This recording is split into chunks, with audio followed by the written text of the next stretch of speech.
And I'd like to welcome right now, formerly of the Black and Gold, yeah, I'm going way back, from Zachary, Louisiana, where I get my hot sauce, number 17, Doug Williams. Doug, are you there? I'm here, Bobby. I'm here. Thank you very much for your time tonight. Good to be on. Appreciate you all. All right. Show's a little bit different. I'm telling you, probably You can tell. You can tell that already. One of the first things that we want to ask you, I talked about the Black and Gold. The late, great Grambling coach, which is where you went, Eddie Robinson. What are some of the most important things that man taught you?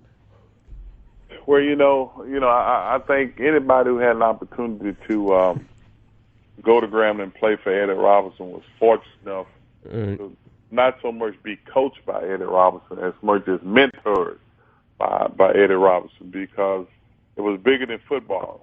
At the time when he first got there, before integration, segregation was going on, it was important that as a young black man, you made sure you got an education, because that's the only way you was going to survive out there. And Coach Robinson preached that every day after practice. After all the X's and O's was taught during practice, it was about real life after practice. All right. And folks, also, for all the kids out there, all the coaches out there, all the parents, there's a book, and it's been around for a while. You need to read this book. It's called Quarter Black. It's the story of Doug Williams. It's his autobiography. You heard me right, Quarter Black, and it's shattering the NFL myth. If you want to know the history of the NFL and Doug Williams' time and some of the things that not only he went through, but the list you heard Marlon Briscoe, and you'll hear about James Harris and all these kind of people. It's a great historical book. It's a great factual book. Get this book, and you need to read it. Now, I want to fast forward because we have a lot of things we want to talk to you about. But I want you to fast forward to some of the stuff that you went through. When you open your eyes and you see what a young buck like Cam Newton went through prior to his rookie year, leading up to the first couple of weeks of his rookie year. Right. The stuff they were saying, he was this, he wasn't that. Before you answer, Marlon Briscoe told me a story. Y'all was somewhere, and they saw a kid. Matter of fact, Marlon was with Warren Moon, and he saw this kid throw the ball like 60 yards, and they couldn't believe his size. And they went over to him, and he said his name was Cam Newton, and they couldn't believe the gun and poise that this kid had, and he was like 12 years old.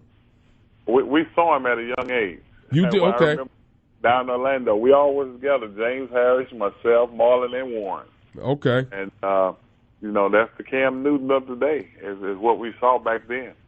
Talk about what you know about this kid, knowing what he was going to go through and what he had to live through, and I'm glad he lit him up in his rookie year. But talk to the audience from somebody who's been through it. Well, first of all, it's unfortunate that the things that he had to go through while he was at Auburn. I've taken that as a situation where one team, one school wasn't able to secure his talent, and after that, things just blow up. And they call the kid everything but a quarterback, and it's unfortunate that happened. But I think to his credit, he had a strong will and a strong mind. He never stopped going forward. He never stopped smiling. Mm-hmm. And all he did what he was able to do is to lead it to championship. And I think that's a credit to him, and that's one of the reasons why he's successful today, because a lot of people did not want Cam Newton to succeed. I mean, you had some of the top reporters in the whole country. You had some of the pro people was hoping that he'd fall on his face rather than saying what the kid could do. They was talking about what he couldn't do. Even anytime you say the man smile his face. Yeah, face. Right. When you got a problem with somebody smiling, something wrong with that. Right, right. When you don't know when the man's smile is real, and all I ever saw Cam do, whether it was good or bad, was smile. And his smile is a real smile. And at the end of the day, he became the winner. Doug, you see a lot more black quarterbacks in the game these days. How much has the drafting of black quarterbacks changed over the years? Well, I think it's changed tremendously. Number one, you don't read I haven't read anything where they said Bella's black quarterback. Right. You know, right. when I was coming out of Grambling, it was Grambling Black's quarterback. But that part has changed. The adjective is not used anymore. I think now they're looking at Robert Griffin as probably the second best quarterback in the draft, which is not bad. And that's fine. I think it's changed tremendously because I think a lot of the people in some of the places that make decisions, whether or not they're coaches, general managers, scouts, whoever, has changed kind of over the last 20, 25 years. It's not as, I'm not going to say the good old boy network is over with because it's still there, but I think it's not as strong as it once was. Let's go back a little bit. Back in the days of Tim Tebow, who did not have a good arm, wasn't that accurate. If he was a black quarterback, would he have been drafted and given a shot? You know, I mean, you got to be straight up, and I'm not going to sugarcoat it one bit whatsoever. If Tebow had been black, Tebow would not have gotten an opportunity to play quarterback in National Football League. Let's face it. Right. That's simple. And the segue is once again in Denver. Marlon Briscoe, okay, still has the Denver rookie record with 14 touchdown passes. Only played in 7 games. Next year, they didn't even want him. They got rid of him. They didn't even tell him about the quarterback meeting. He had his cousin call him and tell him about the meeting. I mean, in today's world, you have a quarterback who's rookie runner-up of the year. He's set for a little bit. This cat never threw a pass again. They moved him to a wide receiver and traded him. Yeah, I think it was the timing. You know, and I said what I said about Tebow, but at the same time I say that, you know, the guy got some it factor on the football team. But I'm talking about from a quarterback standpoint, I don't know he would have been given the same opportunity if he had been black that he's given now. He certainly pulled some rabbits out of his hat this year. Yes, he did. You know, not that any other kid that would have been another color couldn't have did the same thing and been given the same opportunity. Your show and mine, Bobby Ramos' Bottom Line. I'd like to go back to your coach, Eddie Robinson from Grambling again. With all the improprieties going on in the college game these days, with all the shaky stuff going on, Coach Robinson was big on education, but how would he feel about the state of the college game today? I don't think he'd be straight with it because, number one, I think he'd be disappointed in the number of African American head coaches in big time football. I think that's one of the things that wouldn't sit well with him. But you know, Coach Rob was one of those person that believed in America, and he believed that anything can happen in America, and if you keep fighting, it could happen. But I think that would probably been one of the things that would have been heavy on his mind. Doug, with the vast majority of college players being African American, why is college football so slow in hiring head football coaches who are African American? Man, you know, when I think about it, you know, when you think about the big time jobs, you think about the pay. You know, I could say something that a lot of people might not agree with it, but that's fine.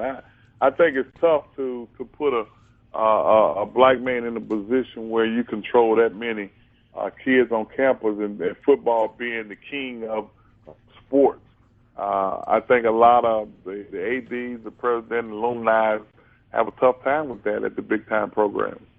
You're listening to Super Bowl MVP and the first African-American quarterback to win a Super Bowl, number 17, Doug Williams. But I just had to throw that in there because growing up, Doug, and following all you cats and rooting for you when I was a kid and all that stuff, there was always different excuses. You know, James Harris, well, because he had a southern drawl, he couldn't be a quarterback because the players couldn't understand him in the huddle. Oh, he didn't have a big enough arm and all this. All these cats had guns. They had guns. So, you know, that's why that was the one different thing with somebody like Tebow in comparison to some of these brothers who've come down the way in the quarterback game in the NFL. When you look at the state of the game today, Doug, and you see where you came from, one of the things that impressed me was that You had a man, black, white, yellow. You had a man, Joe Gibbs, who believed in you. This cat came, believed in you early in your career when nobody was giving you a shot, and he was now with Washington. He wanted you there. You had that one person who believed in you, and it sounds like it's not much, but it means the world just to have that one person who's in power. Well, I certainly can say that Joe Gibbs had a big impact on my whole career from the time I went to Tampa until I ended in Washington, because he was at Tampa when I went there. He was the guy that came back to tell John McKay that, if you wanted a franchise quarterback, you got to draft a kid from Grambling. He stayed there 1 year, but after 5 years in Tampa, 2 years in the USFL, I only got one phone call, and that was from Joe Gibbs. And we reunited again, and lo and behold, Joe Gibbs believed in Doug Williams and gave Doug Williams an opportunity. And then that's when I was able to do things that I was able to do. You took it there. And folks, just for the folks who don't know, when Doug went to Tampa Bay, they had been 0-26. The year before, they were 2-14. In Doug's second year at quarterback, they were one game away from the Super Bowl. And you turned that franchise around. Not just you had help, but you were the quarterback. You get into a situation with a racist owner like Hugh Culverson. Folks, understand what I just said. This team was like 2-28 until his brother stepped in. He was the 54th highest paid quarterback in the game. There were backups who couldn't carry his socks, who were making more than a starting quarterback, Doug Williams, who turned his franchise around. Doug, that had to tick you off. It was a tough one. When you sit back and you look at it, and the way they look, the point they looked at it from, the general manager at that time, and Phil Coverhouse and Mr. Coverhouse, Phil Kruger and Mr. Coverhouse. They didn't think I was worth anymore. And that was fine, because that was their opinion. But I came to a conclusion that from a man standpoint, in '83, I had just lost my wife. And then that's when I realized that football wasn't as important as I probably thought it was from the beginning. And that's when I told them that, I played football, and I did about the whole year, 1983.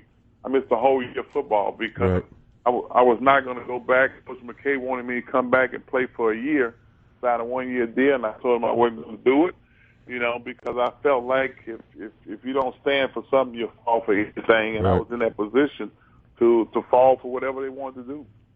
And folks, as far as the African-American quarterback during the media era, the 60s had Marlon Briscoe, the 70s had James Harris and Joe Gilliam, and the 80s had Doug Williams. Doug, talk a little bit about my boy who just lit my eyes up, man. I was just rooting for him. My boy, Jefferson Street Joe Willie Gilliam, another number 17. Talk about the sheer talent that this guy had. Well, let me tell you who gave me some encouragement to play quarterback. It was Joe Gilliam. Right. Being from Zachary, Louisiana, which was about 20 minutes from the Southern University campus. And I remember Southern University was playing Tennessee State, and I said, I'm going to see this quarterback, man. And I stood on the fence row, and the street came out, man. Was a tall, slender, bow-legged guy, might have been weighing 180 pounds. And I say, man, I could play football in college just looking at him. Right. And watching him warm up, man. I seen him do some things in warm up, drop back, throw the football to the sidelines from behind his back, and how low he held the ball and the release that he had, and you could see it come out of his hand. Quick. That rotation on it, man. I was a Joe Gilliam fan. It was Purdy. It was Purdy. he was prettier than that. Hey, Doug, also, the first time that the Giants beat the Patriots in the Super Bowl, you brought out the Super Bowl trophy. I know that was a great time for you.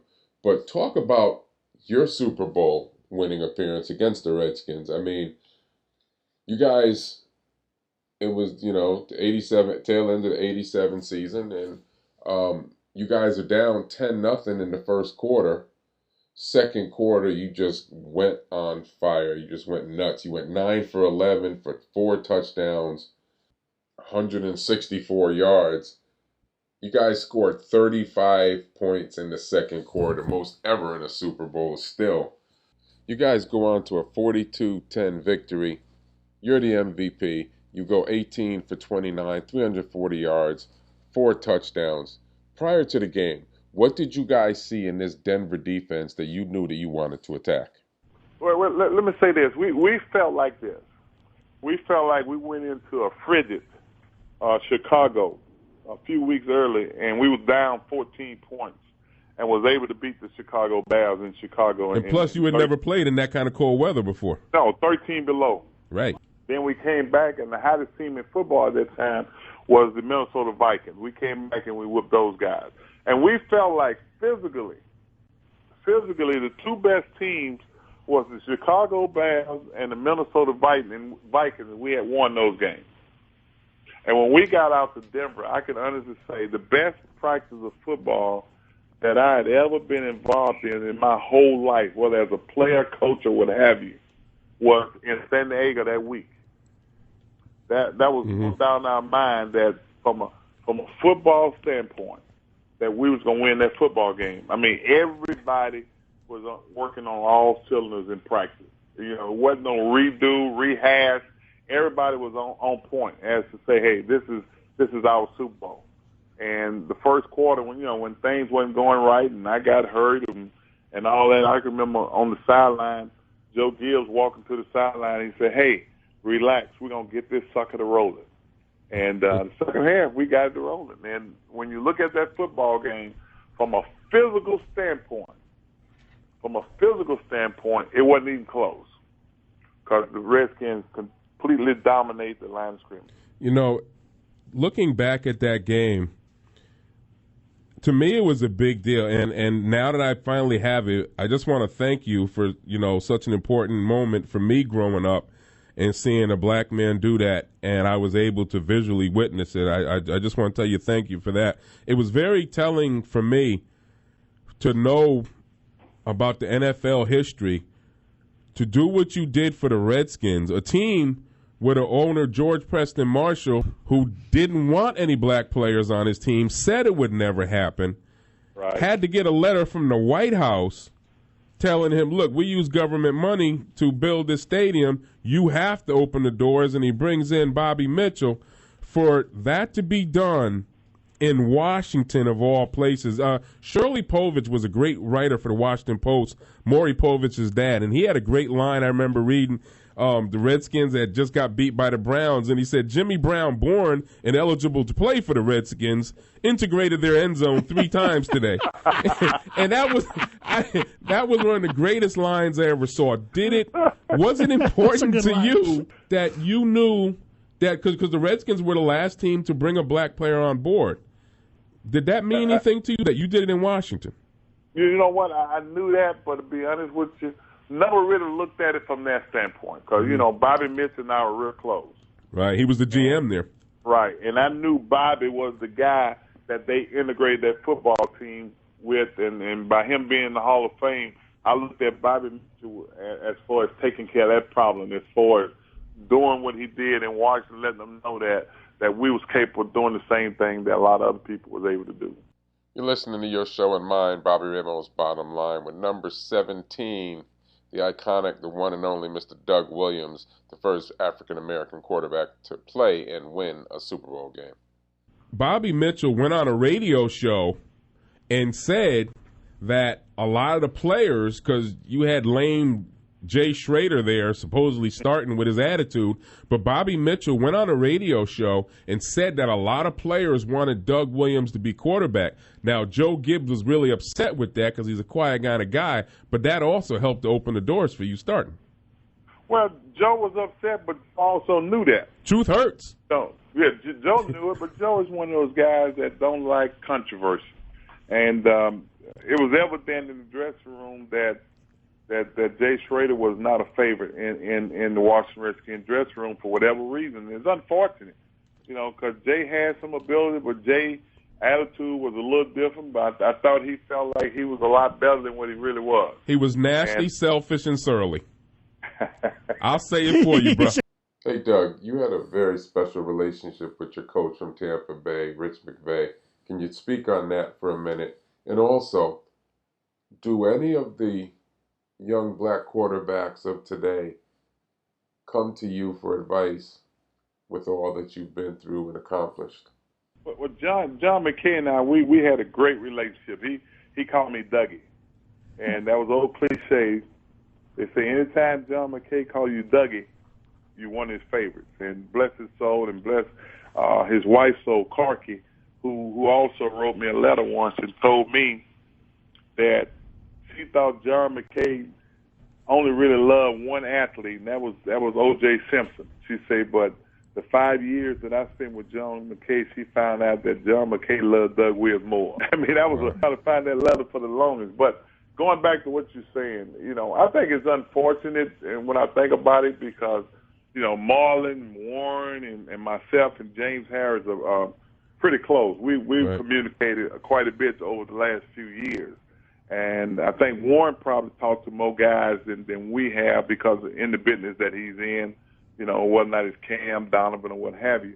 But I don't know whether the younger guys was worried about being associated with Marlon, myself, and Shaq because, they might not want to be bunged up in that black quarterback syndrome. Because a lot of those kids, a lot of those guys didn't have an opportunity to go through some of the things that we went through. We always say that we traveled the road that was less traveled. Right. And the guys today did not have to travel that road. No, and that's why I took Vince Young to task when he said he didn't want to get involved in all that kind of stuff and he didn't want to talk about it. I'm not talking out of school because I ripped him years ago for that, not understanding the history and not understanding that people put it on the line for him to get that opportunity, and he had an obligation. But I think the things that he's been through over the last few years should give him an opportunity to sit down and understand where you was coming from. Right. Sometimes you got to go through some things to realize, when people ask you certain questions, what the question entails and why they ask you that question. Right. And a lot of times the young guys don't really look at it from that standpoint. Last thing I want to say, and I wanted you to touch on this, Doug, is I think it's real sad when you look at some of these great players. From Marlon Briscoe has talked about it with me, and Eldridge Dickey and Joe Gilliam. These guys never got the opportunity, and it beat up on them so much internally and mentally. It just made it easier for them to get into drug problems later in their life. And that's just a sad state and about not flat out, not winning a job, not doing your best, but not getting an opportunity eats at a man. Yeah, I agree with that to a certain extent. It's unfortunate, too, both of those was talented to the core. Eldridge Dickey, they call a large proud, who could throw the football with either hand.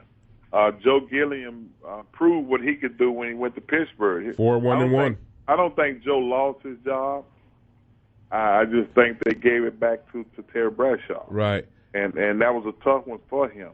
Unfortunate that, he wasn't strong enough to just look at it and move on and wait for an opportunity to go somewhere else. It's unfortunate that didn't happen. But it certainly wasn't because of his talent. Right.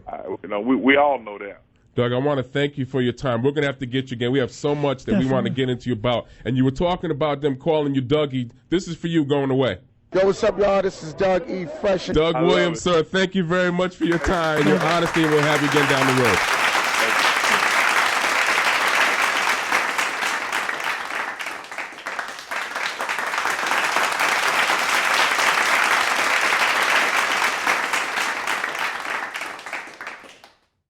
There you go, little Bobby. You and Papa did it again. I love you, son.